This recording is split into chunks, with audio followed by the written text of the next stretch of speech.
Tash kaloj te një pyetje tjetër, cila është rëndësia që Allahu i jep fëqinjësisë apo marrëdhënieve ndërfëqinjësore? Çka është thënë për këto, për marrëdhënie ndërfëqinjësore mes fëqinjeve pa marrë parasysh cilës etnitet apo racë takon? Laqad kana lakum fi rasulillahi uswatun hasanat. Shembullin më të mirë kemi dërgumin e Zotit Muhammed alayhi salatu wasalam, i dërguar i Zotit si mëshirë për marrë njerëzimin. Ai gjithmonë Resulullahi ynë Muhammed sallallahu alaihi wasallam i respekton të fëqinjët. Muhammed alayhi salam ka pas fëqinj, një fëqinje që tregohet në historinë islame, një fëqinj hebrej. Dhe merr vesh që gati 2-3 ditë Oxhaqet atëherë nga Oxhaku e kanë ditë a ka ushqim të shtëpia, se kur kanë dhënë Oxhakun ka bë tyme, kanë pjek bukën ato gjanat, gatimet.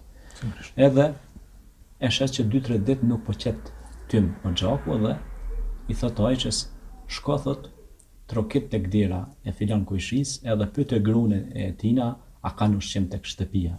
Ati kujshis që ishte hebrej, besim krejt tjetër. Troket tek dera, del, thot a u lodhët, thot nga pak. A keni ushqim, thot? Thot jo, nuk kena ushqim që 2-3 ditë ke mungesë të ushqimit. Mirë, thot, prit veç pak.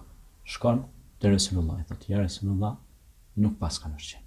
E merr gjysën e bukës, sukur nëna tona që i kanë gatuar atë në furr, ato e merr gjysën e bukës edhe do ushqim aty, shka ka qellu ndonjë riz në një gjë, edhe shkon ja çon kujshis që e ka pas, pra ka qenë hebrej.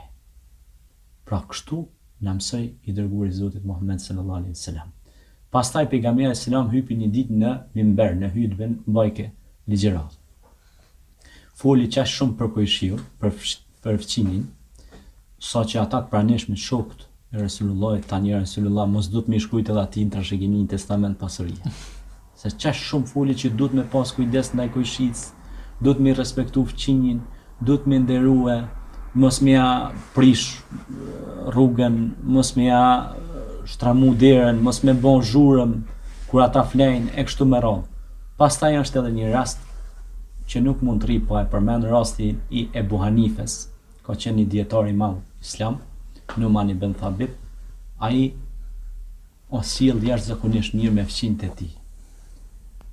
Treguhet në një rast ka qenë një kitarist i njohur, një djalë i ri që i binte kitarës atëherë dhe ai bonte zhurmë shumë natën, si artist edhe i shqetësonte shpesh herë fëqinjt. Mirë po, Ebu Hanife vesh një mure ndajke me to si fëqinj. E 5 mure më anaj, ajo kujshikja, kur del mëngjes, e shon edhe ofendon këtë djalë, i thot çka i tu na bën, si tu na lën me fjet gjithë natën, anaj kënaj, edhe ky djalë lëndohet shpirtresht, edhe i pikllum Ebu Hanifja e takon rrugë dhe e jap një si me thonë një 10 lirësh, ose si me thonë tash 10 euro, ose ku di, shka një shumë caktume, shaj respekti si kujshi, thot ku ke djale artist, je djale i mirë, po performojsh e mirë me artin tonë, edhe po kom qef me ta animu si student ose si djaliri. Çfarë ndodh? Ky mbetet edhe shikon Ebu Hanifen, e shikon reagimin e kësaj kujshikës, e shikon reagimin e këtij. Ky çdo mëngjes sa herë shit ke këtë djalin, ja jep ka i dhurat këtij djalit. Dikur ndalet e thirr. Lutem meja pran meja, thot hajde çka? Thot pse ti sillesh kaq mirë me mua? I thot Ebu Hanifes ky djalë. Thot unë të shurdhaj ty gjithë natën e lume, e të bëj zhurën, e ta prishi gjumin, një mur na ndon. A 4 mure më andaj, unë e pengoj kësaj fëqinjes tjetër, ati një mur edhe s'po të pengoj. Ja nis me qeshe Ebu Hanife, bus qesh. Thot, shiqa, mufija ime me mëson që edhe nëse fëqiu është agresiv, unë do të sill na mirë me ta. Edhe nëse ai më bën zhurmë, unë do të sill na mirë me ta, se kështu mëson Kurani. Kurani na mëson që ne të jemi shembull i mirë. Jo ti do thot njerëzve t'ju ofendojmë ose ti ashtu.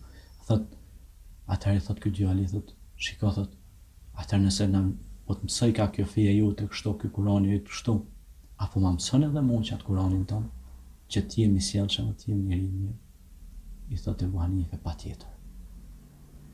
Dhe thuhet që ky u bën nxënësi më i denj i Ebu Hanifes dhe u bën dietari më i madh i kohës pas vdekjes së Ebu Hanifes. E shikoni pra çka do të thotë sjellja e mirë.